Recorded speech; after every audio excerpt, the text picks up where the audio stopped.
Om Jnanatimirandasya Jnananjana Shalakaya Chakshurumritam Yena Tasmai Shri Guruve Namah.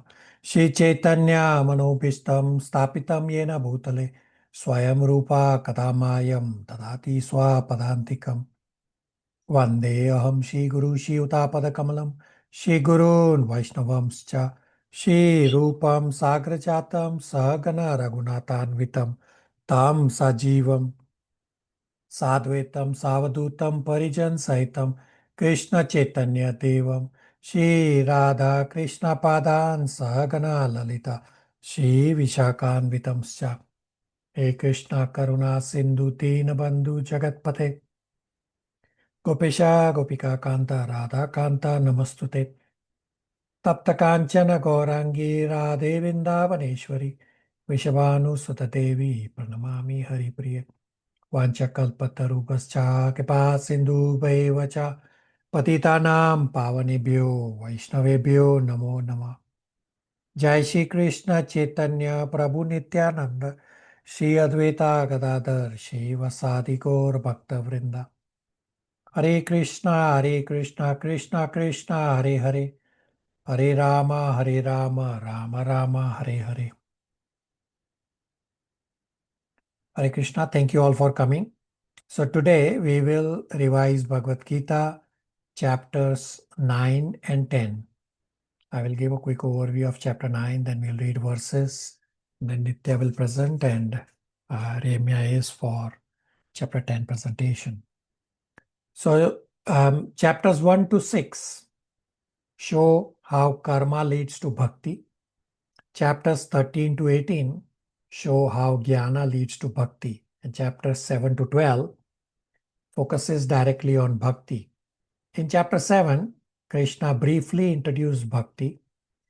In chapter 8, there was a comparison of bhakti yoga and ashtanga yoga, and Krishna established in 8.14. Krishna said bhakti is easier as compared to other processes, meaning by bhakti it is easy to attain Krishna. Chapters 9 and 10 are the heart of the bhakti section of Bhagavad Gita. Chapter 9 is titled The Most Confidential Knowledge, Raja Guhya Yoga, and is divided into 5 sections. Section 1 is verses 1 to 3. Develop Kevala Bhakti by developing knowledge about Krishna. So our goal is to develop Kevala Bhakti, and for that we start by understanding about Krishna. The most confidential knowledge is not just the knowledge of glory of Krishna, rather it is also the glory of the path of love for Krishna, meaning the glory of the path of Bhakti Yoga. Section 2 is verses 4 to 10, Krishna's inconceivable relationship with material world. Section 2 verses 4 to 6 describes Krishna's relationship with the souls.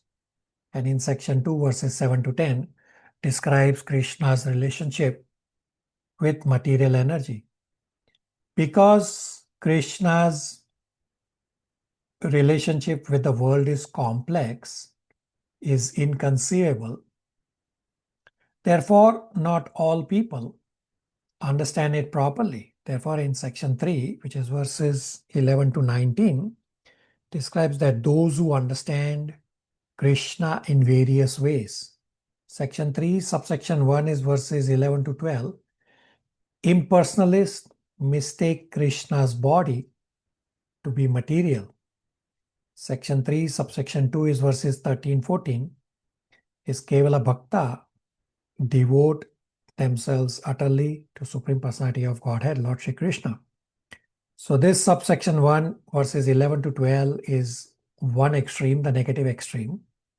And subsection 2, verses 13-14 is the other extreme, the positive extreme of pure devotees.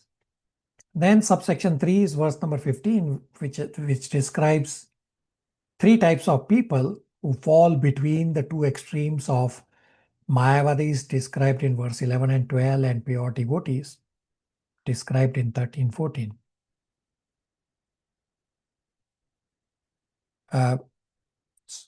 So these three types of people are Ekatvena, that I am myself Brahman. Second is Prataktavena Bahuda, means those who worship demigods. And Vishwatomukam means those who worship the universal form. And subsection 4, verses 16 to 19, briefly describes the universal form, which is elaborated at great length in Bhagavad Gita chapter 11. Then section 4 is verses 20 to 28. Title is Kevala Bhakti is far superior to demigod worship. Krishna says demigod worshippers are also approaching him, but those who worship him purely, those who focus on pure devotional service, are far better. And in section 5, verses 29 to 34, title is Kevala Bhakti elevates even the most fallen. Krishna talks about the glory of Kevala Bhakti, that how devotion to Krishna liberates even the most fallen. Chapters 7 and chapter 9 are very much similar chapters. Chapter 7, the focus was on knowledge about Krishna, while chapter 9, the focus is on Kevala Bhakti. So we'll now start reading verses section by section. Section 1 is verses 1 to 3. Janisha, translations please. Okay.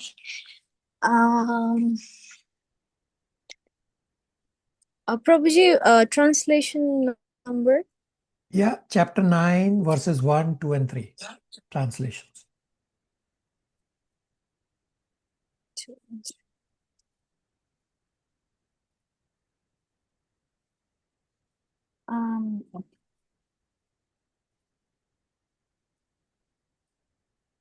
Hare Krishna, everybody. Text 1. The Supreme Personality of Godhead said, My dear Arjuna, because you are never envious of me, I shall impart to you this most confidential knowledge and realization, knowing which you shall be relieved of the miseries of the material existence. Text 2. This knowledge is the king of education, the most secret of all secrets. It is the purest knowledge, and because it gives the direct perception of the self by realization, it is the perfection of religion. It is everlasting and it is joyfully performed. And text 3. Those who are not faithful in this devotional service cannot attain me, O conqueror of enemies. Therefore, they return to the path of birth and death in this material world. Hare Krishna.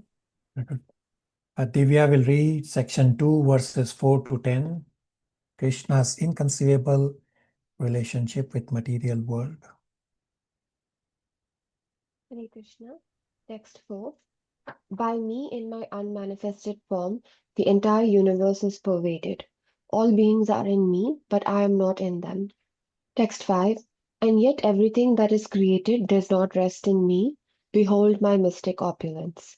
Although I am the maintainer of all living entities, and although I am everywhere, I am not a part of this cosmic manifestation, for myself is the very source of creation. Text 6. Understand that as the mighty wind blowing everywhere rests always in the sky, all created beings rest in me. Text 7. O son of Kunti, at the end of the millennium, all material manifestations enter into my nature, and at the beginning of another millennium, by my potency, I create them again. Text 8. The whole cosmic order is under me. Under my will, it is automatically manifested again and again, and under my will, it is annihilated at the end. Text 9. O Dhananjaya, all this work cannot bind me. I am ever detached from all these material activities, seated as though neutral. Text 10. The material nature, which is one of my energies, is working under my direction, O son of Kunti, producing all moving and non-moving beings.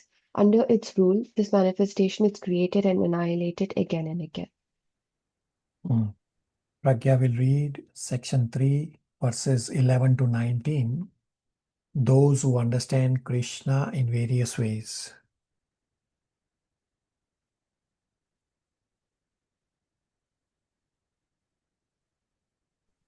Hare Krishna Prabhuji, Hare Krishna everyone. Chapter 9, text 11. Fools deride me when I descend in the human form. They do not know my transcendental nature as the supreme lord of all that be. Text 12. Those who are thus bewildered are attracted by demonic and aesthetic views. In that deluded condition, their hopes for liberation, their fruitive actions, and their culture of knowledge are all defeated. Text 13. O son of Pratha, those who are not deluded, the great souls, are under the protection of the divine nature. They are fully engaged in devotional service because they know me as the Supreme Personality of Godhead, original and inexhaustible. 14. Always chanting my glories, endeavoring with great determination, bowing down before me, these great souls perpetually worship me with devotion. 15. Others, who engage in sacrifice by cultivation of knowledge, worship the Supreme Lord as one without a second, as diverse in many and in the universal form. 16. But it is I who am the ritual, I the sacrifice, the offering to the ancestors, the healing herb, the transcendental chant, and I am the butter and fire in the offering. 17. I am the father of this universe, the mother, the support, and the grandsire. I am the object of knowledge, the purifier, and the syllable Om. I am also the Rig and Sam and Yajur Veda. 18. I am the goal, the sustainer, the master, the witness, the abode, and the refuge, and the most dear friend. I am the creation and the annihilation, the basis of everything, the resting place, and the eternal seed. 19. O Arjuna, I give heat, and without I withhold and send forth the rain. I am immortality, and I am also death personified. Both spirit and matter are in me. Hare Krishna. Gauri will read section 4, verses 20 to 28. Kevala Bhakti is far superior to demigod worship. Hare Krishna, section 4, text 20.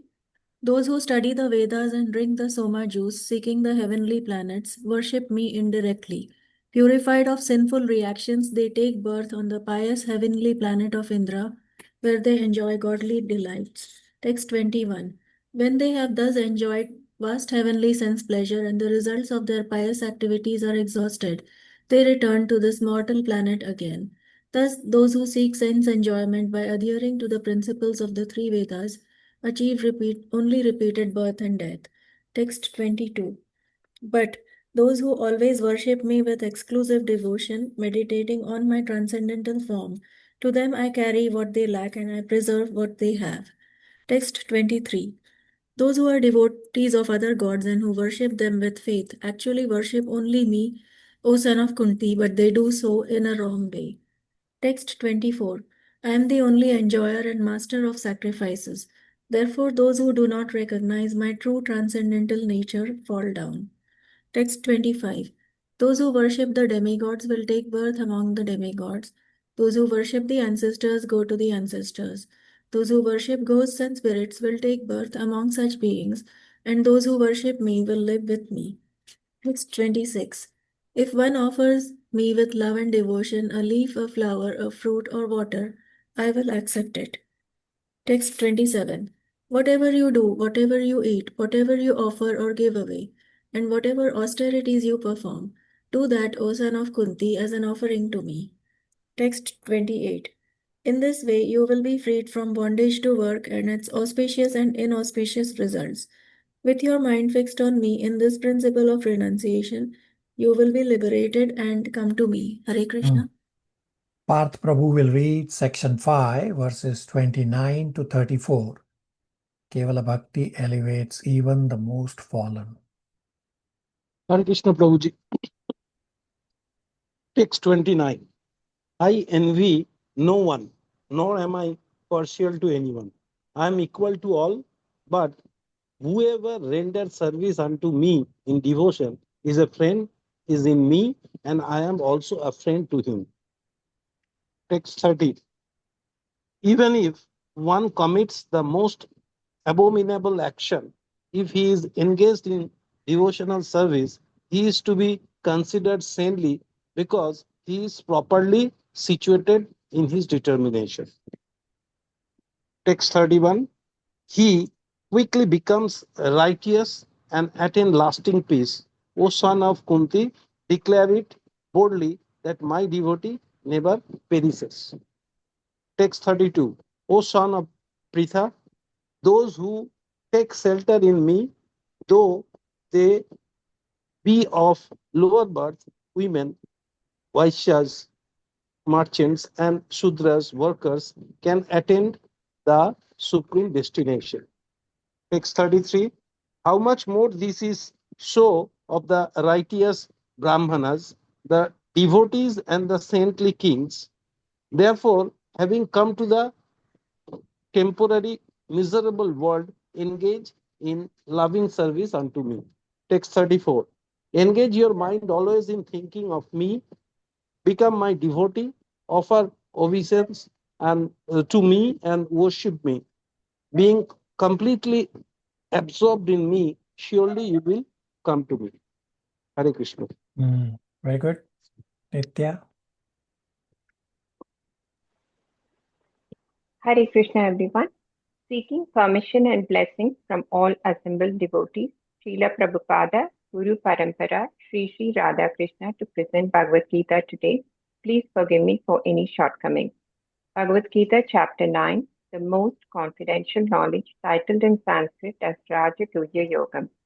The ninth chapter is about Kevala Bhakti, unalloyed pure devotion. Therefore, this is called the most confidential knowledge. This chapter is similar to chapter 7, but it's a discussion in more depth. Lord Krishna gives Arjuna, who's a true devotee, the jnanam, knowledge, and vijnana, the transformational realization that will free one from the misery of material existence. The essence of this is described in verse 9.2. Rajavidya Rajaguhyam Pavitram Idam Uttamam Pratyaksha Avagamam Dharmayam Susukam Kartum Avyayam. This is called the king of knowledge or the knowledge of kings. It is the king of knowledge as it's the essence of all knowledge that can be derived from the study of the Vedas. It is the most confidential because it involves the understanding and the difference between the soul and the body. This jnanam culminates in bhakti. It is also known as the knowledge of the king. When leaders are spiritually guided, the knowledge is most effectively distributed.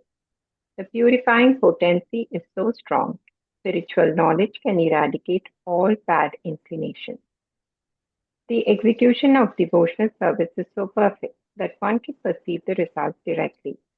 Practical experience in chanting the Hare Krishna Mahamantra without offenses, one feels the transcendental pleasure and is very quickly purified of all material contamination. The process of bhakti is a joyful one and is eternally existing.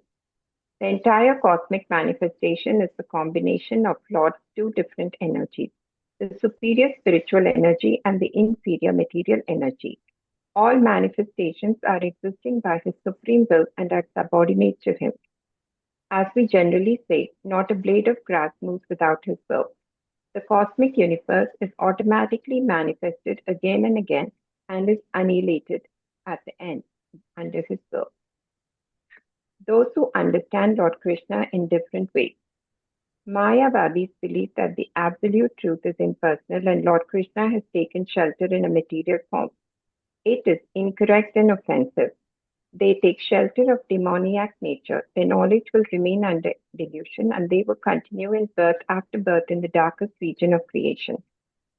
The Kevala Bhakta, the most evolved of devotees, on the other hand, understand that Lord Krishna is Adim and Avyayam, the original and eternal. He takes shelter of divine nature, Devi Prakriti, and attains to the stage of a great soul Mahatma.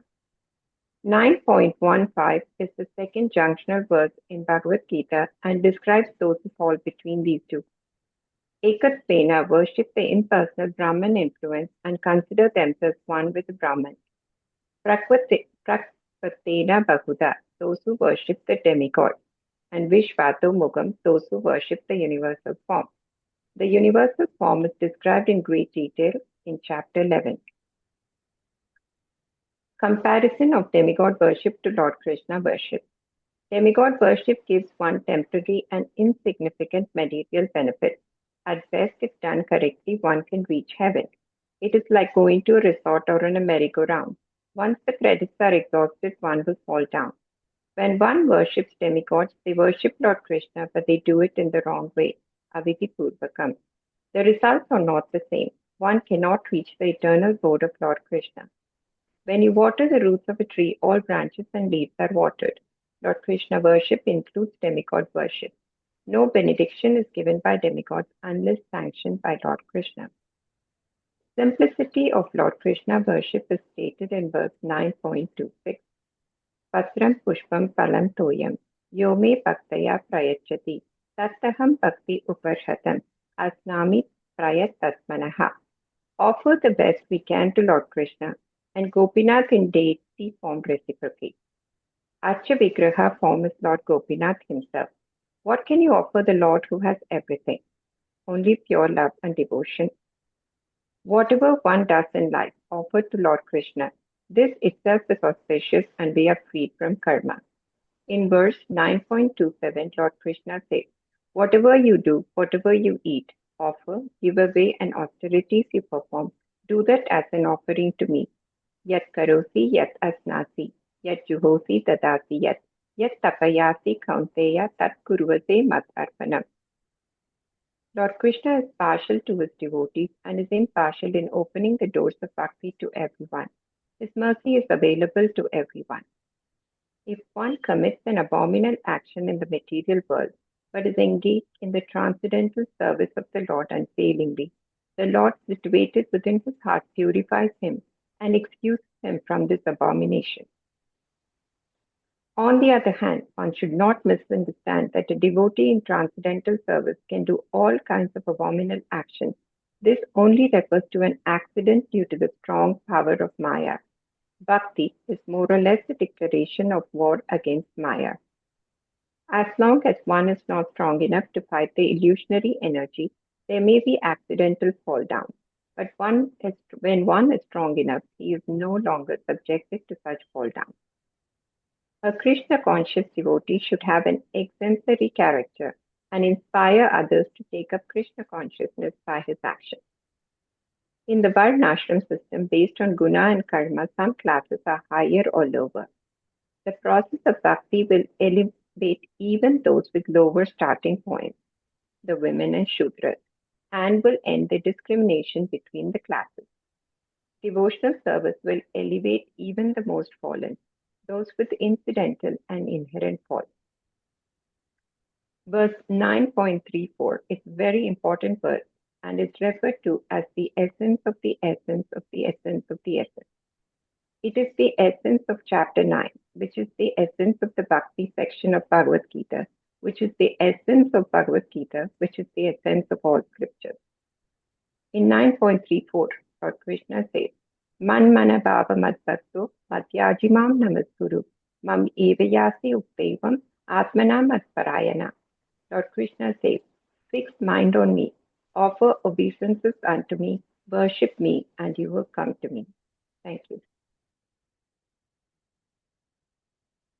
All right. Any questions, comments, realizations for Nitya?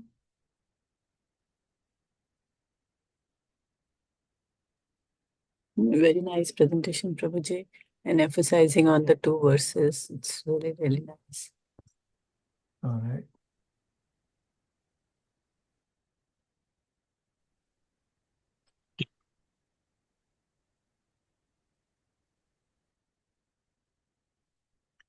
Vimal Prabhu, we cannot hear you.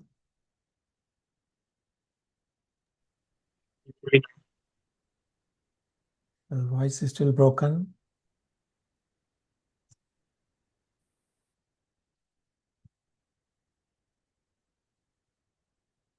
All right.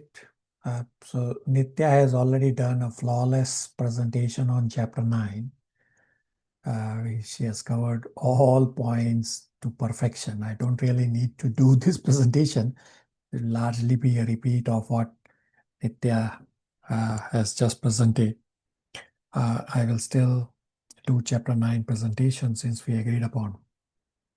So chapter 9 is titled the most confidential knowledge, Raja Guhya Yoga.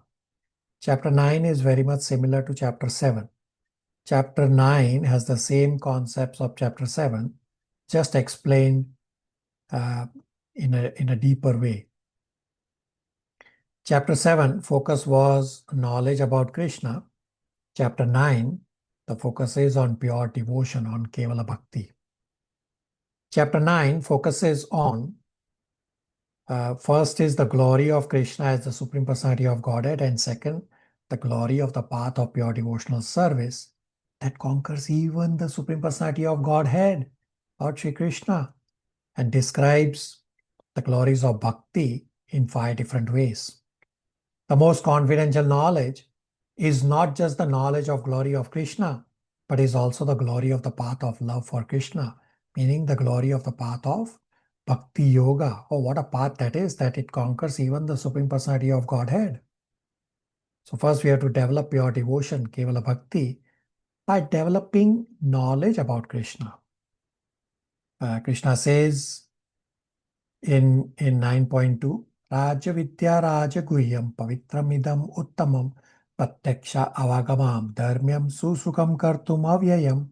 So Raja Vidya means, it can mean knowledge of the kings, means Kshatriya or kings, leaders act and implement knowledge through policies. And Raja Vidya, the other meaning can be king of all knowledge, because this knowledge destroys completely and eradicates completely all bad inclinations. Therefore, this knowledge is king of all knowledge. Krishna's inconceivable relation with the jiva and the world is that Krishna maintains all living beings, plus Krishna annihilates. Krishna creates material world again and again. Various individuals understand Krishna in various ways. One extreme is impersonalists mistake Krishna's body to be material, meaning these are Mayavadis. Mayavadis are offensive to the personal form of absolute truth, and it leads to detrimental results that they are baffled in fruitive activities as well as in knowledge. Hence, they take shelter of demoniac nature. So this is the first extreme, or the negative extreme, or one side. And the other extreme, the positive extreme, is pure devotees. Pure devotees devote themselves utterly to Supreme Personality of Godhead. The pure devotees, the Mahatmas, know Krishna as Adim and Avyayam, meaning as original and as eternal. The Mahatmas take shelter of the divine nature, meaning they take shelter of Srimati Radharani. Such Mahatmas, they internally are focused only on Krishna, and this gets reflected externally by their constant engagement in service to Krishna. Between these two extremes, there are various individuals. First one is Ekatvena. So these are Brahmavadis. Second is Prataktvena Bahuta, those who worship demigods. And third is Vishwatomukam, those who worship the universal form.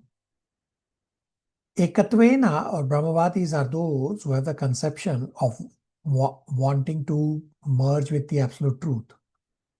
So these are Brahmavadis, not Mayavadis. They are not, Brahmavadis are not offensive to the Lord because they don't have devotee association. They just know of the Brahman effulgence, and that's what they are focused on. They don't know about the Bhagavan aspect. Prataktvena Bahuda means those who worship demigods. Krishna compares pure devotional service, Krishna worship, to demigod worship, and proves that pure devotional service is far superior to demigod worship, because demigod worshippers are actually worshipping Krishna indirectly, but that worship is improper. Demigod worship result is temporary and insignificant benefits. Demigod worship is like going to a resort. Once our karmic credit is exhausted, person has to come back on earthly planets from the abodes of demigods, say heaven or whatever place that is. Worshipping demigods are also worshipping Krishna, but such demigod worship is avidipurvakam, done in a wrong way. Therefore, by worshipping demigods, worship goes to Krishna. But the worshippers of demigods, they do not go to Krishna because their intent is to get some material benediction from demigods. Krishna does not approve unnecessary worship of demigods. And then third category is Vishwatumukam, those who worship the universal form. We'll discuss universal form at great length in chapter 11. Krishna compares demigod worship and pure devotional service to establish Kevala Bhakti is far superior to demigod worship. Pure devotional service is easier than demigod rituals. And Krishna says that even if you do not have devotion, still offer everything to Krishna to get purified. There are two important verses here. First is 9.26 is a pure devotional level verse. Patram pushpam phalam toyam yome bhakta prayachati. Tad aham bhakti upaharatam asnami prayatatmanaha. So Krishna says, offer simple things to me and I will accept as long as they are offered with love and devotion. And then 9.27 is also a very important verse that if I don't have bhakti, then what do I do? Krishna says, still offer everything to me. Yat karosi yad asnasi yat chuhosi tadasi yat. Yat tapasyasi kaunteya tat kurushva mad arpanam. That whatever you do, whatever you eat, whatever you offer, whatever austerities you perform, do that as an offering to me. And by doing this offering to Krishna, the performer of sacrifice, we all get purified. Pure devotion and Kevala Bhakti elevates even the most fallen. Even if one does most abominable action, he is considered saintly if he continues Krishna worship with determination, because he does not doubt Krishna and Bhakti Yoga process and does not go to other process. Therefore, 9.30, Krishna says, Apichetsu duracharo bhajate maam ananya bhak. Ananya bhak says, bhajate maam ananya bhak, that he is focused on worship of Krishna. Bhakti elevates even those with inherent faults, that somebody has a lower starting point, such as somebody in a lower varna, example, Shudra or woman, etc. So there is no higher or lower in any of the varnas. Birth in lower or higher varnas is because of past spiritual credits. But once one starts bhakti, these so-called lower and higher varnas, they do not matter, because bhakti elevates anyone and everyone. Krishna says, do these four things. Fix mind on Krishna. Become Krishna's devotee. Offer obeisances to Krishna and worship Krishna. The result will be you will go back to Krishna. Krishna says this in 9.34 verse. 9.34 is the essence of chapter 9. Chapter 9 is the essence of Bhakti section. Bhakti section is the essence of Bhagavad Gita, and Bhagavad Gita is the essence of all Vedic literature. Therefore, 9.34 is called by Acharyas as the essence of the essence of the essence of the essence verse. Man mana bhava mad bhakto madhyaji mam namaskuru. Mam evashiyashi yuktaivam atmanam mad parayanaha. So to summarize, the glories of bhakti in the following five ways is described in this chapter 9. First is destination, described in 9.22, that bhakti alone gives the highest eternal destination. Other forms of worship do not give eternal destination. Second is possession. It says 9.26 that bhakti does not need fancy material assets. Krishna says, offer simple things to me, patram pushpam phalam toyam, but offer with love and devotion. Third is devotional qualification. In 9.27 and 28, Krishna says that bhakti can be performed even by those who are not pure-hearted. Fourth point is deviation. That 9.30 and 31 says bhakti can redeem even if one performs occasional sins or has incidental faults. And the last point is material qualification. 9.32 it says that bhakti can elevate higher than what karma kanda elevates. Therefore, those who are not qualified even for karma marg, bhakti removes inherent faults of all people. I'll again recite the essence of chapter 9. Essentially is essence of the essence of the essence of the essence verse. Man mana bhava mad bhakto madhyaji mam namaskaru. Mam evasyashi yuktaivam atmanam mad parayana. That's a quick summary of chapter 9. Questions, comments, realizations?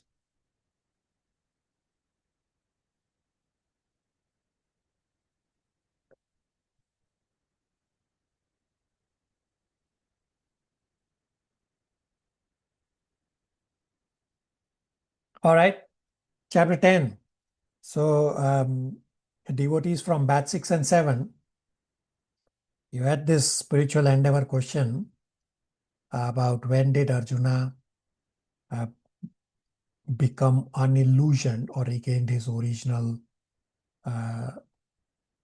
swarupa, and you will be amazed by hearing the conversation in chapter 10, and this is why I gave you this spiritual endeavor a little bit early. So overview of chapter 10 is opulence of the absolute. In Sanskrit is Vibhuti Yoga. Chapter 10 is divided into 4 sections. Section 1 is verses 1 to 7. No one knows Krishna as he is the source of all. Section 2 is verses 8 to 11. Title is Chatur Shloki Gita. The whole philosophy of Bhagavad Gita is compressed in these 4 verses. These 4 verses are so significant from content and context point of view. Chapter 10 is the only place in Bhagavad Gita where Arjuna paraphrases and rephrases his understanding of Krishna's message. After Chatur Shloki comes explanation by Arjuna of the position of Krishna as the Supreme Personality of Godhead. Such explanation does not come even at the end of Bhagavad Gita.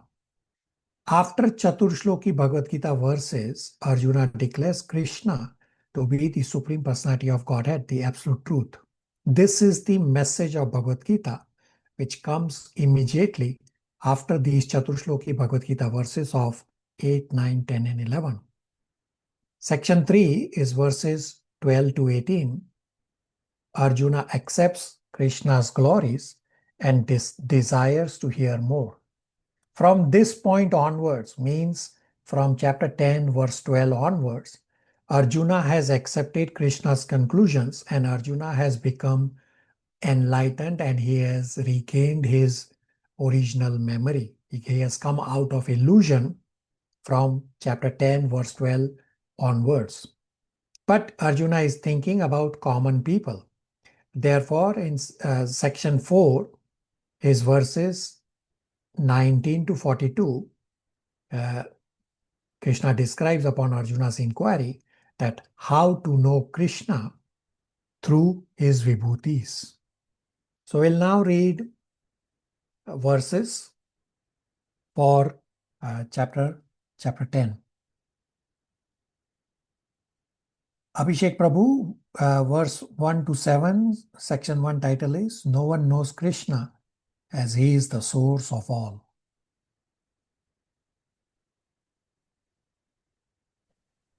Hare Krishna Prabhuji. Chapter 10, Opulence of the Absolute. Text 1. The Supreme Personality of Godhead said, Listen again, O mighty armed Arjuna. Because you are my dear friend, for your benefit, I shall speak to you further, giving knowledge that is better than what I have already explained. Text 2. Neither the hosts of demigods nor the great sages know my origin or opulences, for in every respect I am the source of demigods and sages. Text 3. He who knows me as the unborn, as the beginningless, as the supreme lord of all the worlds, he only, undeluded among men, is freed from all sins. Text 4 and 5. Intelligence, knowledge, freedom from doubt and delusion, forgiveness, truthfulness, control of the senses, control of the mind, happiness and distress, birth, death, fear, fearlessness, non-violence, equanimity, satisfaction, austerity, charity, fame and infamy. All these various qualities of living being are created by me alone. Text 6. The seven great sages and before them, the four other great sages and the Manus, progenitors of mankind, come from me, born from my mind, and all the living beings populating the various planets descend from them. Text 7. One who is factually convinced of this opulence and mystic power of mine engages in unalloyed devotional service. Of this there is no doubt. Archana will read section 2, verses 8 to 11. This is Chatur Shloki Bhagavad Gita. Hare Krishna Prabhu, Dandavat Prabhu. Verse 8. I am the source of all spiritual and material world. Everything emanates from me. The wise who perfectly know this engage in my devotional service and worship me with all their heart. Verse 9. The thought of my pure devotee dwell in me. Their lives are full devoted to my service, and they derive great satisfaction and a bliss from always enlightening one another and conversing about me. Verse 10. To those who are constantly devoted to serving me with love, I give the understanding by which they can come to me. Verse 11. To show them special mercy, I, dwelling in their heart, destroying with the shining lamp of knowledge the darkness born of ignorance. Haribol. Vimal Prabhu will read section 3, verses 12 to 18. Title is Arjuna accepts Krishna's glories and desires to hear more. Hare Krishna Prabhu. Text 12. Can you hear me? Yeah. Text 12. Arjuna said, You are the Supreme Personality of Godhead, the ultimate abode, the purest, the absolute truth. You are the eternal, transcendental, original person, the unborn, the greatest.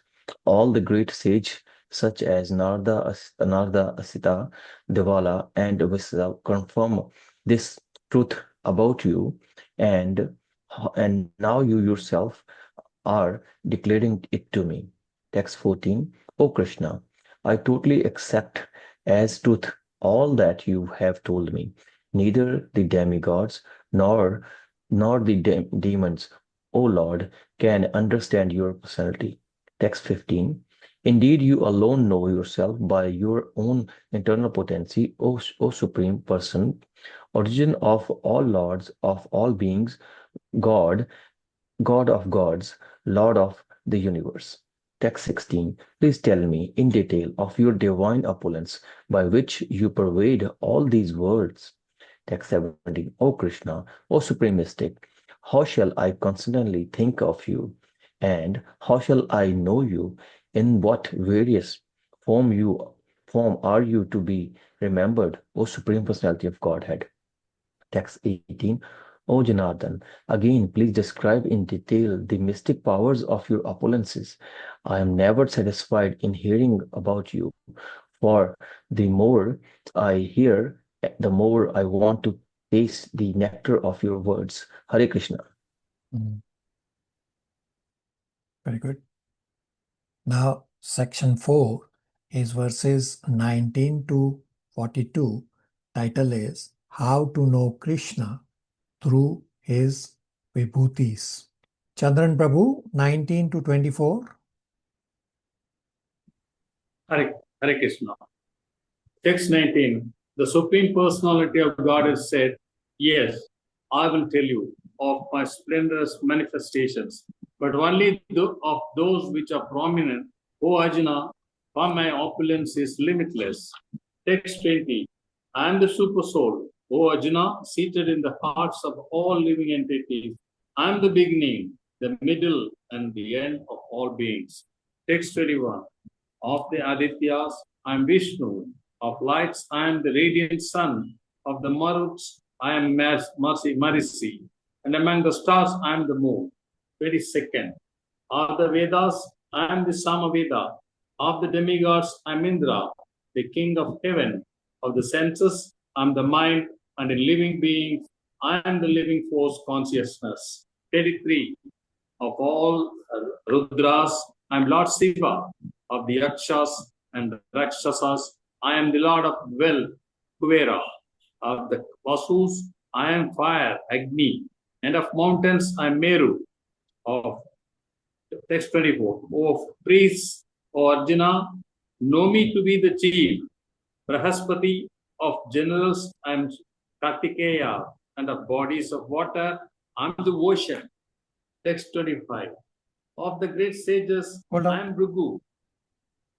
All right. So 25 to 30, Malti will read translations. Hare Krishna. Text 25. Of the great sages, I am Bhrigu. Of vibration, I am the transcendental Om. Of sacrifices, I am the chanting of holy names, Japa. And of immovable things, I am the Himalayas. Text 26. Of all trees, I am the banyan tree, and of the sages, among the demigods, I am Narada. Of the Gandharvas, I am Chitraratha, and among the perfected beings, I am the sage Kapila. Text 27. Of horses, know me to be Uchchasrava, produced during the churning of oozing of nectar. Of lordly elephant, I am Eravat, and among men, I am the monarch. Text 28. Of weapons, I am the thunderbolt. Among cows, I am Surbhi. Of causes of procreation, I am Kandarpa, the god of love, and the serpent, I am the Vasuki. Text 29. Of the many hooded Nagas, I am Ananta, and among the Aquatis, I am the demigods Varuna. Of departed ancestors, I am Aryama, and among the dispenser, I am Yama, the Lord of Death. Text 30. Among the Daitya demons, I am the devoted Prahlada. Among subduer, I am time. Among beasts, I am the lion. And among the birds, I am Garuda. Hare Krishna. Matan Prabhu will read 31 to 35. Hare Krishna. Text 31. Of purifiers I am the wind. Of the wielders of weapon I am Rama. Of fishes I am the shark. And of flowing rivers I am Ganges. Text 32. Of all creations I am the beginning and the end and also the middle. O Arjuna, of all sciences I am the spiritual science of the self. And among logicians I am the conclusive truth. Text 33. Of letters, I am the letter A. Among compound words, I am the dual compound. I am also inexhaustible time. And of creators, I am Brahma. Text 34. I am all devouring death. And I am the generating principle of all that is yet to be. Among women, I am fame, fortune, fine speech, memory, intelligence, steadfastness, and patience. Text 35. Of the hymns in the Sama Veda, I am the Sama, and of poetry I am the Gayatri. Of month I am the Margasisha, November to December. Of seasons I am flower bearing spring. Text 36. I am also. Hold on.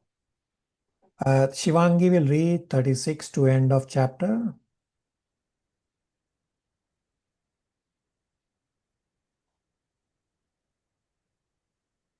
Hare Krishna. Text 36. I am also the gambling of cheats and of the splendid I am the splendor. I am victory, I am adventure, and I am the strength of the strong. Of the descendants of Vrishni I am Vasudeva, and of the Pandavas I am Arjuna. Of the sages I am Vyasa, and among great thinkers I am Ushana. Among all means of suppressing lawlessness I am punishment, and of those who seek victory I am mortality. I am morality. Of secret things I am silence, and of the wise I am the wisdom. Furthermore, O Arjuna, I am the generating seed of all existences. There is no being, moving or non moving, that can exist without me. O mighty conqueror of enemies, there is no end to my divine manifestations. What I have spoken to you is but a mere indication of my infinite opulences. Know that all opulent, beautiful, and glorious creations spring from but a spark of my splendor. But what need is there, Arjuna, for all this detailed knowledge? With a single fragment of myself, I pervade and support this entire universe. Hare Krishna. Very good. So Ramya is going to present chapter 10. She has sent a recording because she is at the Rath Yatra event today at her Niagara temple, ISKCON temple. So let's hear from Ramya. This is super excellent use of technology in service of Krishna. Many of you have done the same. Hare Krishna, Dandavat Pranam. Vanja kalpatarubhyascha kripa sindhubhyeva cha patitanam pavanebhyo vaishnavebhyo namo namah. Jai Shri Krishna Chaitanya Prabhu Nityananda Shri Advaita Gadadhara Shri Vasadi Gaura Bhakta Vrinda. Hare Krishna, Krishna Krishna, Hare Hare, Hare Rama, Rama Rama, Hare Hare. Seeking blessings from all devotees, Srila Prabhupada, Guru Parampara, and Sri Sri Radha Krishna to briefly share my understanding about Bhagavad Gita as it is, Chapter 10, titled Vibhuti Yoga, the opulence of the Absolute, the essence of which is how can I enhance bhakti, that is, get freed from sin, as well as what to do to reach Krishna. Kindly forgive me for any mistakes which I might make in this presentation. In chapter 9, Krishna describes devotional service. He summarizes chapter 9 by explaining his glories and giving the most confidential knowledge of how to engage in devotional service. Manmana bhavamat bhakto. In chapters 7 and 9, Krishna had already explained knowledge of his energies. And in chapter 10, to generate further devotion, Krishna explains his opulences more specifically, revealing himself as a Supreme Personality of Godhead. In verses 1 to 7, Krishna explains that he is the origin of everything, and Krishna is the basis of all beings as well as the best of all beings. In section 2, verse 8 to 11, Krishna summarizes the content and the context of the entire Bhagavad Gita. Hence, these verses are called Chatur Shloki Gita. All of Krishna's opulences are summarized in the verse 8. Aham sarvasya prabhavo matta sarvam pravartate iti matva bhajante mam buddha bhava samanvita. By knowing Krishna's greatness, devotees develop love for him and engage in devotional service. This is the sambandh or relationship between Krishna and his devotees. Abhidaya or the process is explained in verses 9, 10 and 11, while the prayojana or outcome is explained in the last part of verse 9. Matchitta matkata prana bodhayanta parasparam kadayantascha mam nityam dushyanti cha ramanti cha. There are two ways of serving Krishna: intensive, which means focus only on Krishna, and inclusive, that is, remembering Krishna while being in this worldly duties. Verse 8 is prescribing the intensive way, which is often very hard practically. Because their minds are fixed on Krishna, devotees always relish discussions about Krishna and cannot maintain their lives without him. When Krishna sees the devotees' eagerness to serve him, the Abhidaya is reflected as Krishna's reciprocation in the form of enlightening them from within their hearts. Dadami buddhi yogam tam and jnana deepena bhashvata. The prayojana is the transformation of the heart and the head to prema bhakti. Contextually, after Chaturshloki Gita, Arjuna is disillusioned and summarizes that Krishna is Param Brahma, the Supreme. However, Arjuna knows that since Krishna is covered by his Yogamaya, only surrendered souls can see him. A true Vaishnava wishes to help everyone go back to Godhead. Hence, Arjuna is inquiring for the common man. Keshu keshu cha bhaveshu. How can one constantly think of Krishna in this material world? Krishna, knowing that common man's capacity to see him everywhere arises from the fundamental understanding of divinity, goes on to explain the most prominent among his limitless, all-pervading opulences, or Vibhuti. So what is Vibhuti? Vibhuti is defined as one about the many manifest as one among the many. That is, that spark of Krishna which helps one stand out exceptionally. Mam Tejo Amsha Sambhavam. The 82 potencies are an indicative list, not an exhaustive list of what Krishna has. It reinforces the hierarchical conception that Krishna is Asamurdhva, the topmost, and also the categorical conception that one can never compete with him, as he does all this just by an amsha. Some examples of Vibhuti: of Adityas, he is Vishnu; of Vedas, he is Samaveda; of senses, he is the mind, the most obstinate to be controlled; of vibrations, he is Om. Everything attractive comes from Krishna, but everything attractive doesn't take us to Krishna, because each person has his free will. Some people use their vibhuti to take people closer to Krishna, while some use the same to stray others away from Krishna. The best of all positive and negative influences or qualities come from Krishna. So, if we try to cheat Krishna, Krishna can be more deceitful than any mere man. His greatness is not simply one-sided, but all-sided. The question arises why we should understand Vibhuti. Krishna has blessed each one of us with exceptional abilities. When Krishna states Mam Anusmara, he does not only mean to remember him, but also self-actualization, trying to find within ourselves the special spark or quality that Krishna has given us. When we self-realize the ultimate truth that we are part and parcel of Krishna, we will deliver externally Yuddhaja, like Arjuna did, to be an instrument in Krishna's hand. Gifts that we have been given should be used for Krishna.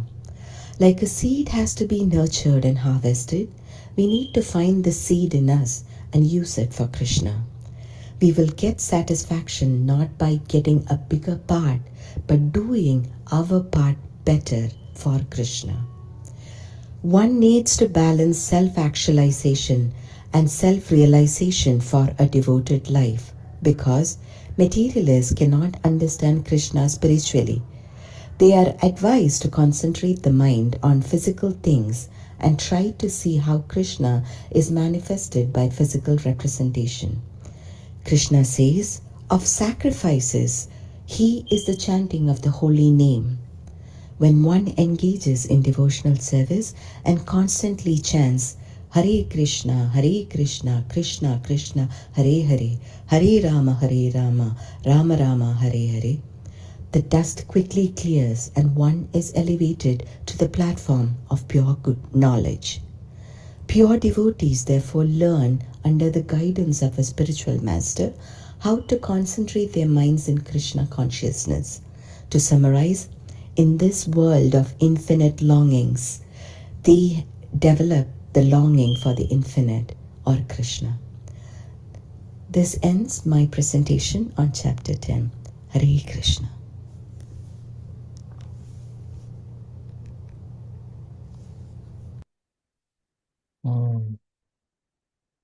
Any questions, comments, realizations for Remia's presentation? Prabhuji, may I? Yeah. Prabhuji, mesmerizing presentation. What beautiful voice and voice modulation. I'm just completely drenched in a blissful feeling. Both Nitya and Remia are just very great devotees, and I'm really my Dandavad Pranam to both of them. Really enjoyed. Very good. Yeah. Pragya described it perfectly. Remia uses the high and low voice tone to perfection to emphasize, and Remia has also done a flawless presentation of chapter 10. My presentation will be not as good as hers.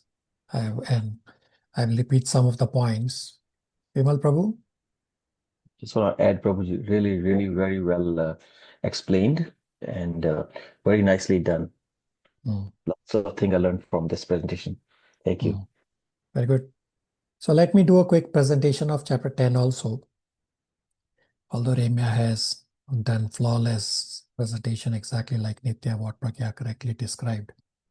So chapter 10 is titled The Opulence of the Absolute, Vibhuti Yoga. Krishna says, I am origin of all. I cannot be known by all. Krishna says, if you come to know me, the benefit is, first, you will be free from sin, plus second, you will engage in my pure devotional service. Knowledge of Krishna, hearing about Krishna, purifies desires and awakens bhakti. Positive qualities, dualities, and negative qualities, as well as all people, originate from Krishna.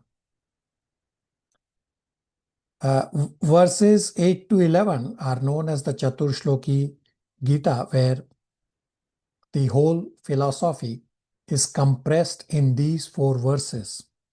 These 4 verses are significant from the context point of view as well as from the content point of view also. From the context point of view, immediately after these Chaturshloki Bhagavad Gita verses, Arjuna paraphrases his understanding of Krishna's message and declares Krishna to be the Supreme Personality of Godhead, the Absolute Truth. This is the message of Bhagavad Gita, which comes immediately after the Chaturshloki Bhagavad Gita, and such discussion does not come even at the end of Bhagavad Gita.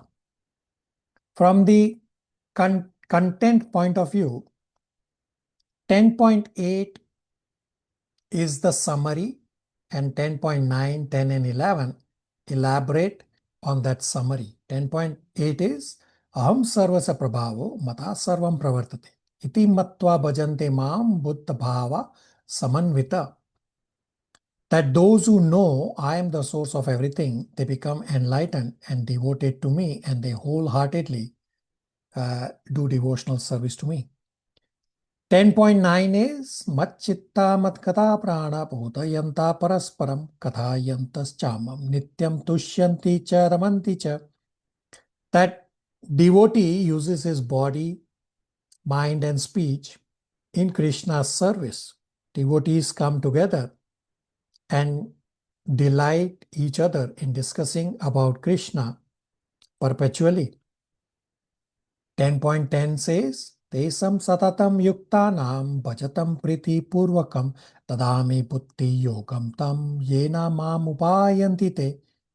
That those who are constantly engaged in loving devotional service, Krishna gives them the buddhi by which they return to Krishna. And 10.11 is Tesam eva anukampartham aham ajnanajam tama nashayami atma bhavosto jnana dipena bhashvata. That by the shining lamp of knowledge, Krishna gives buddhi that destroys ignorance. So 10.8 talks about Sambandh Gyan, Abhideya and Prayojana, all 3 points. Abhideya means the process and Prayojana is the result. 10.9 talks about Abhideya, the process, as well as the Prayojana, the result. And 10.10 and 11 talks about the Abhideya, means the process. So these verses talk about the process by which the connection is developed. In summary, the whole philosophy of Bhagavad Gita is compressed in these 4 verses in a concise way, describing the Sambandh Gyan, means the relationship that the soul has with the super soul. The Abhideya means the process one has to follow to reach the super soul, and Prayojana means the result one attains by understanding the relationship and following the process is that they regain their original Swarupa and engage in devotional service to Krishna. After Chaturshloki verses onwards, means 10.12 onwards, Arjuna has accepted Krishna's conclusions, and 10.12 onwards, Arjuna has become enlightened and Arjuna has come out of illusion. But Arjuna is thinking about common people, that how to get common people to come to Krishna. This is the nature of the devotee. Therefore, an obvious question is that what is the rest of Bhagavad Gita about? That if Arjuna became realized at 10.12 onwards, so rest of the Bhagavad Gita is for ordinary people like me, that they can somehow come to developing a bhakti for Krishna. Therefore, Arjuna asks how to know Krishna through his vibhutis. Vibhuti is one among the many, one above the many. So bhuta means existence. Vibhuti means special existence, or Vishesha means special quality. Vibhuti means those material things, those bhutis that are Vishesha, that are special, that have special attraction. Vibhuti Yoga means it uses one among the many to take us to one above the many. Example, people in the material world are attracted to, say, a giant building or big ship or sports stars or film stars. All these in the material world attract us. When we understand philosophically that these vibhutis, these attractions are coming from Krishna, then that Krishna connection becomes the yoga. Example, a famous movie star or a famous sports star, people are attracted to such movie and sports stars. That beauty of that movie star is a vibhuti, is special, is vishesha. But if that vibhuti does not remind people of Krishna, that does not lead to yoga. Materialistic people, they see one among the many, means all these movie stars and sports stars and etc. And they get attracted to such movie stars and sports stars, etc. This leads to bhoga, or leads to sense gratification. When we understand that this person's talents, whether it be beauty or special ability, have come from the Supreme Lord, this connects us to Krishna through this Vibhuti Yoga. When we understand that this person's talent has come from the Supreme Lord, this connects us to Krishna. And this is Vibhuti Yoga. That special person, that Vibhuti, will not take us to Krishna. It is we who take our consciousness to Krishna via Vibhuti Yoga. So whatever attractiveness you find in this material world is coming but from a tiny spark of Krishna. Oh, then how attractive Krishna would be. There are zillions of attractive things in the material world. All those zillion things have come from a tiny spark of Krishna. Just imagine that if the tiny spark, if the zillions of things coming from a tiny spark we are so attracted to, then how attractive will the whole Krishna be? So when we are attracted to the things in this material world, the result is our misdirected desires and our diseased bodily concept of life. So redirection of our desires to Krishna is required. We move from the tiny spark to the whole Krishna connection, meaning attractive things which are coming just from a tiny spark, we use them to connect to Krishna.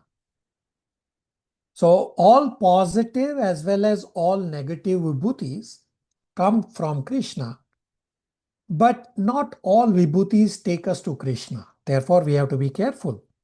We have to be attracted to positive vibhutis so that we can go to Krishna, so that we don't get attracted to negative vibhutis.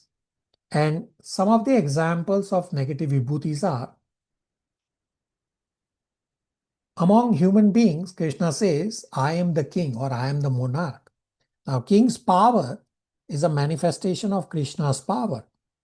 Yudhishthir as a king is an example of positive vibhuti of Krishna. So we follow examples set by Yudhishthir. Hitler is an example of negative vibhuti of Krishna. Such negative kings like Hitler's ability is also vibhuti of Krishna, but we do not follow such negative points because it's a negative vibhuti. Another negative vibhuti example, Krishna says, among all forms of cheating, I am gambling. So no one wants to be cheated. But if person A fools person B so much that this person B willingly participates in an endeavor so that this fooled person B gets cheated, this is extraordinary cunningness of person A and is manifestation of Krishna's ability in person A to be able to get person B willingly get cheated. So cheating and gambling is not good. The point is that positive and negative qualities, yes, all come from Krishna. But we have to be attracted to positive qualities so that we can go to Krishna. Negative qualities do not take us to Krishna. Therefore, Krishna describes about 80 prominent vibhutis, and some day-to-day examples of positive vibhutis for us to remember Krishna are, of the effulgent objects, Krishna says, I am the sun. Well, we see sun all the time. Remember Krishna. And Krishna says, I am the moon. Like the moon's attractive potency comes from Krishna. So you either see the sun or you see the moon. Well, you remember Krishna. Mind is formidable. The power of the powerful mind is a manifestation of Krishna. Then Krishna says of sacrifices, I am chanting of the holy name. I am japa. We do japa all the time. Remember Krishna. Time conquers the greatest conquerors in this world. Among subduers, Krishna is the eternal time. We see time all the time. We always say, my time is not convenient. That means I am under the control of time. Somebody will say, I will go to so and so place at a particular time because the other time is not convenient for me. Well, you are under the control of time. Remember Krishna, that Krishna is the eternal time. So one can have infinite longings, but instead we should be longing for the infinite. That's a quick summary of chapter 10. Any questions, comments, realizations? Prabhuji. Okay. Hare Krishna, very nice summary again, Prabhuji. Just this negative qualities of Krishna, why was the need for him to describe that? Because we associate all positivity to him, and we are also being told that think of the positive things, not of the negative vibhutis. But why did he have to tell that even the bad is coming from him? Very good. So, Pragya, and everybody can answer. If you touch a hot pot, what will happen?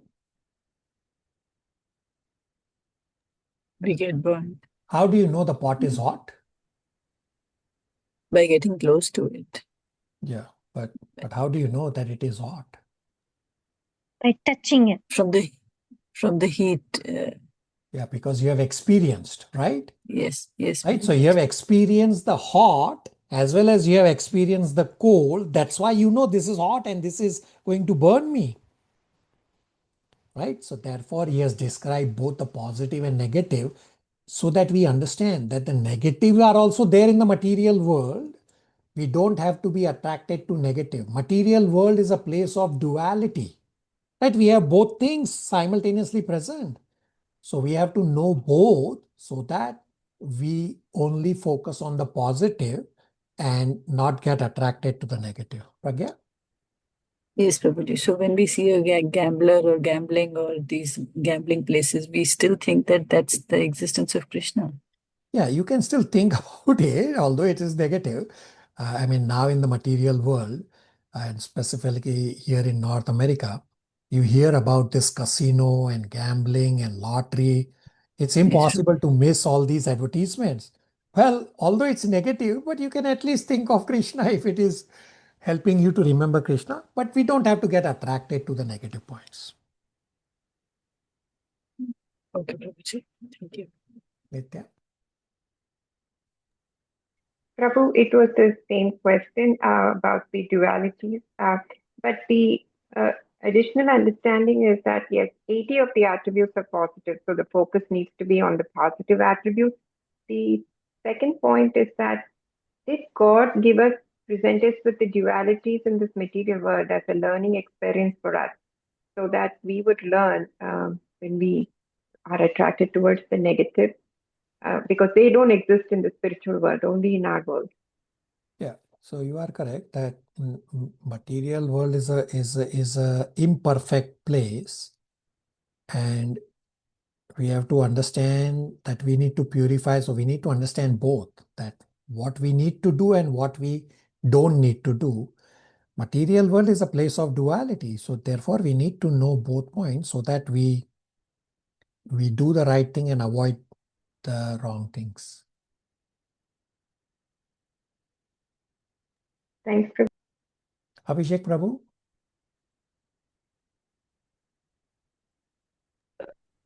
Hare Krishna, Prabhuji. Prabhuji, in the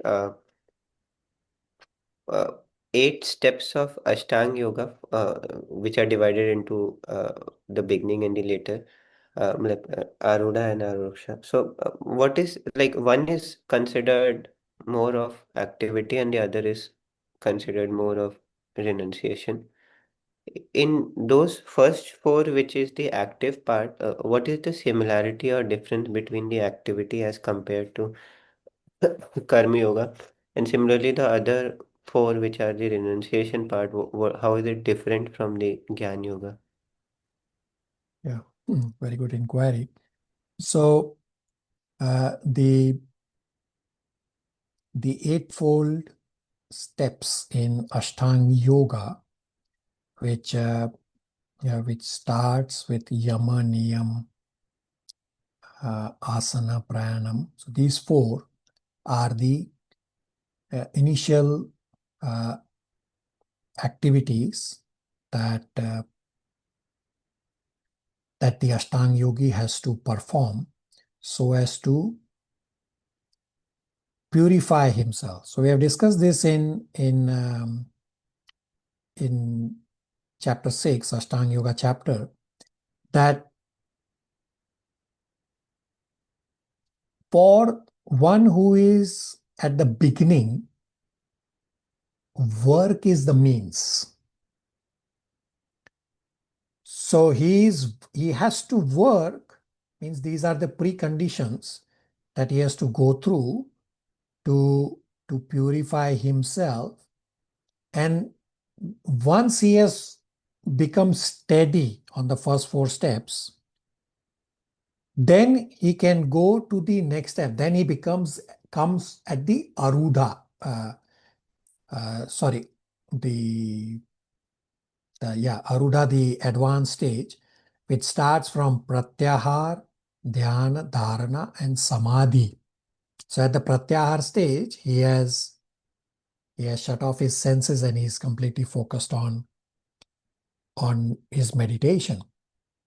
So the difference between Aruruksha and Aruda is not just artificially giving up work. You cannot say, oh, I will give up work and I am at Aruda state. That's not the criteria. The criteria for coming to Aruda stage is the control of the mind and senses. And that you do by actively engaging your mind and senses. So at the start of chapter 6, Krishna has described that for one who is at Aruruksha, means neophyte or beginning stage, work is the means for purification. And when one reaches Aruda or advanced stage, cessation of work is the means of purification. So for Karma Yoga, so we are not talking of Karma Yoga at the Bhakti Yoga level, but normal karma. So karma, whether somebody is trying to follow Karma Yoga process, so they are working. Somebody is trying to follow Ashtanga Yoga process. Initially, both have to work. There will be overlap. They have to purify their mind so as to come to the Aruda stage. And the common or the difference between Ashtanga Yoga, Jnana Yoga is that sadhana for both Ashtanga Yoga and Jnana Yoga is largely similar, that they have to perform certain austerities. The difference is that Jnana Yogi is simply focused on negation, that this is not, this is not, this is not, neti, neti, neti, that they are saying this is not spiritual, this is not spiritual, this is not spiritual, so as to come to spiritual. Versus the Ashtanga Yogi, once they reach the Pratyahar stage, they are literally focusing on the Paramatma within. The Ashtanga Yoga examples are there in scriptures, such as Dhruv Maharaj in Canto 4, from chapter 8 onwards.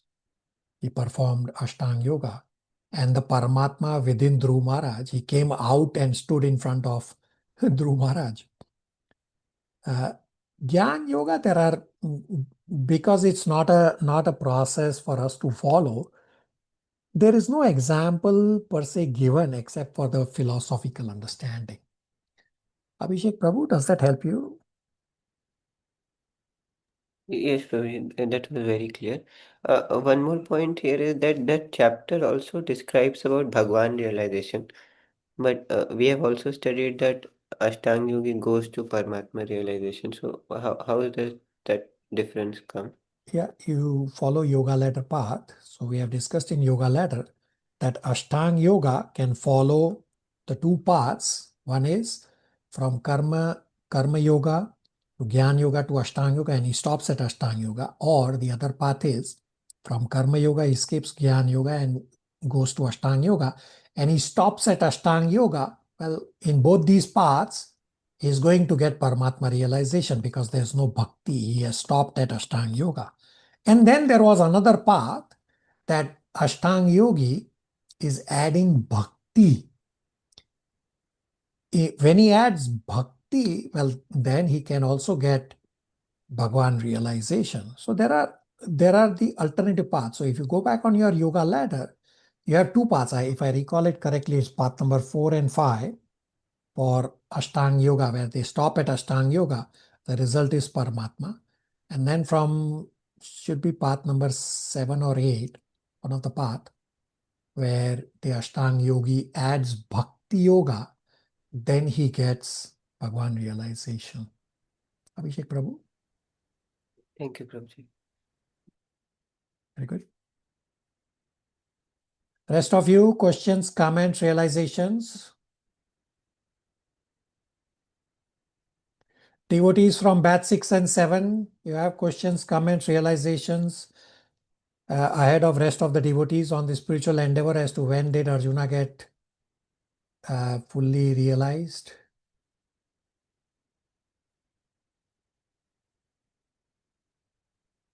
We have many devotees from batch 6 and 7. Sorry, Prabhuji, can you repeat the question? Yeah, so is that an eye-opener discussion about the latest spiritual endeavor that you all got? That when did Arjuna regain his unillusion state, and it is from 10.12 onwards? Yes, Prabhuji, like Arjuna declares that his illusion is now destroyed and subsequently. Yeah, there's a whole discussion coming up for batch 6 and 7. Rest of you from batch 6 and 7 devotees?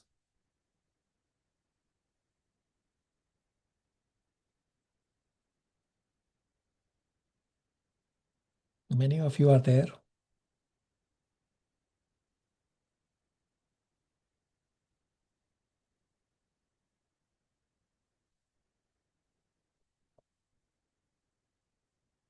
All right.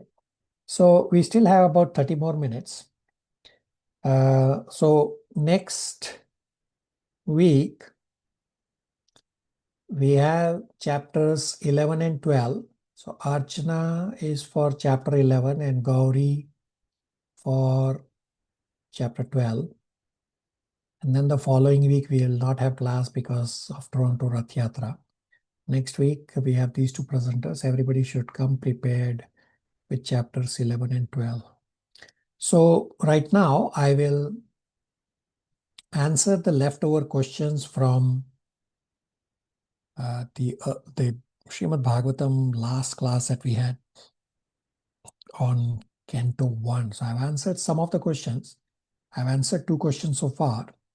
So I will continue from question number 3 onwards. Question number 3 is, does the personality of Kali refer to a single individual or does it represent many? So personality of Kali is one individual. There can be various amshas of Kali, such as Duryodhana is amsha of Kali, but personality of Kali is one individual. Question number 4. What is Gaudiya Sampradaya? So the ISKCON Sampradaya that we follow is Brahma Gaudiya Sampradaya. The Brahma refers to Brahmaji as the head of the Sampradaya, the first spiritual master.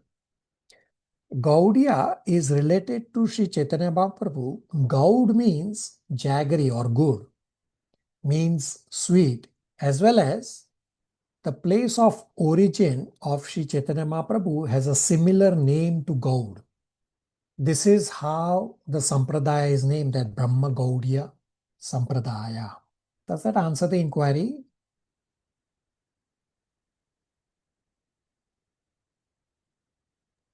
Yes, Prabhuji. All right. Question number 5. If Parikshit Maharaj had killed Kali instead of sparing him, how might the future course of Kali Yuga have changed? So there is no point in hypothesis for something that has not happened. Question number 6. Parikshit Maharaj let Kali live in certain places instead of eliminating him. Is this a sign that absolute purity isn't practical in Kali Yuga and that managing sin is more realistic than eradicating it? This is incorrect. Srimad Bhagavatam explains, as well as is there on top of Back to Godhead magazine. So all of you can look at the Back to Godhead magazine if you get one, or if you are not getting one, you can try to subscribe for one, or next time you go to the temple, you can go to the book room or you can go to the boutique store and look at Back to Godhead magazine. At the top of Back to Godhead magazine, Srila Prabhupada said, where there is Krishna, there is no Maya. Where there is sunlight, there is no darkness. So if you become 100% Krishna conscious, Maya and Kali will not affect you, just as was the case for our dear Srila Prabhupada. Does that answer the inquiry?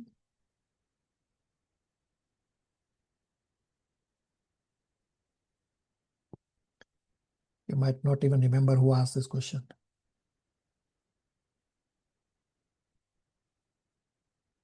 All right. Question number 7.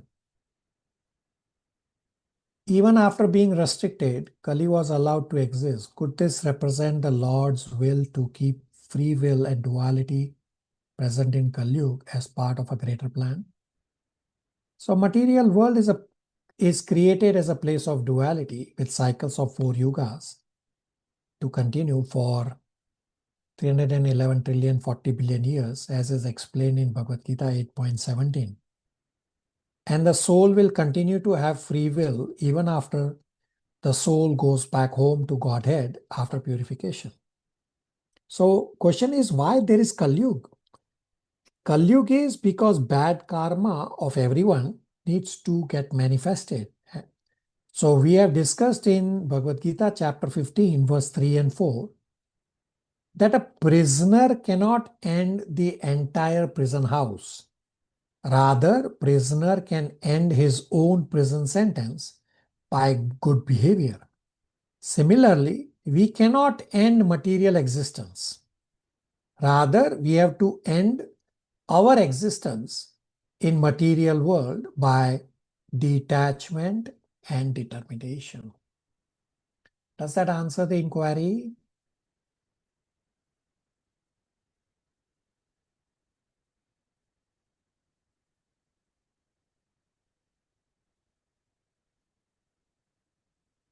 All right. Last question for today. So the number is number 1 because I was capturing it from different classes. Question is, does creation, annihilation, and timeline of major events occur at the same time in all universes? So the major events such as creation, annihilation, for all the infinite universes happen at the same time.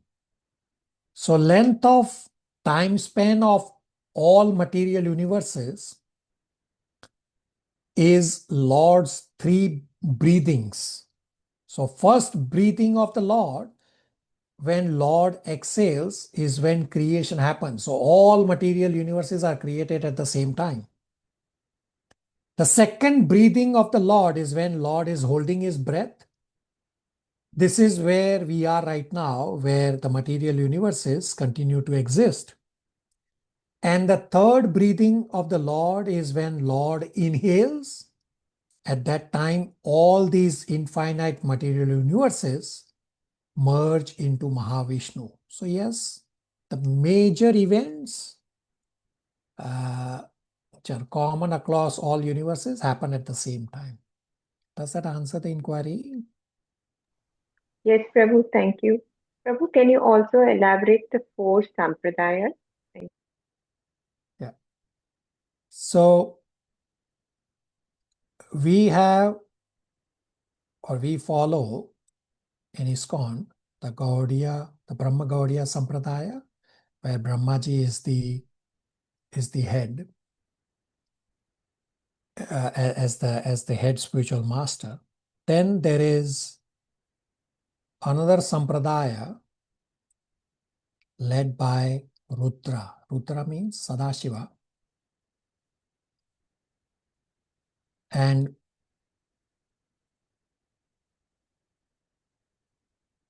I have not seen that the remaining 3 Sampradayas, I have not seen them on this earth, although I have met one time certain individuals. They said they are from the Sri Sampradaya. So the 3rd Sampradaya. So there's no sequence. I'm just saying the third Sampradaya, is Sri Sampradaya, which is led by Lakshmi Devi, and the fourth Sampradaya is led by the four Kumaras. So the other three Sampradayas of Rudra, Shri, and Kumara Sampradaya, I have not seen and heard here on this earth, except for this one time I met few individuals. They were saying they were following Sri Sampradaya, although they were holding some hamburger or some similar item from a store. So I was like, how are you following an official Sampradaya if you are eating what you are eating? Nitya, does that help you? Yes, Prabhu. So predominantly the Vaishnavas Sampradaya is the basis most people are following in this world, leading to Bhagavan, to Lord Sri Krishna. So all four Sampradayas are connected to Krishna.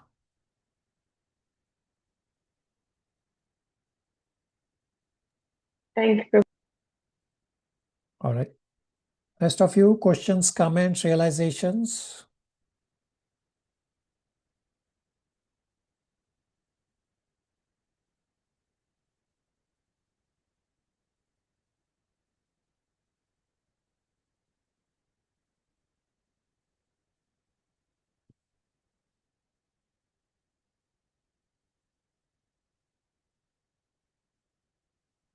All right. We will stop here. Hare Krishna, everybody. Hare Krishna, thank you. Thank you, Prabhuji. Hare Krishna. Thank you, Hare Prabhuji. Krishna. No, thank you.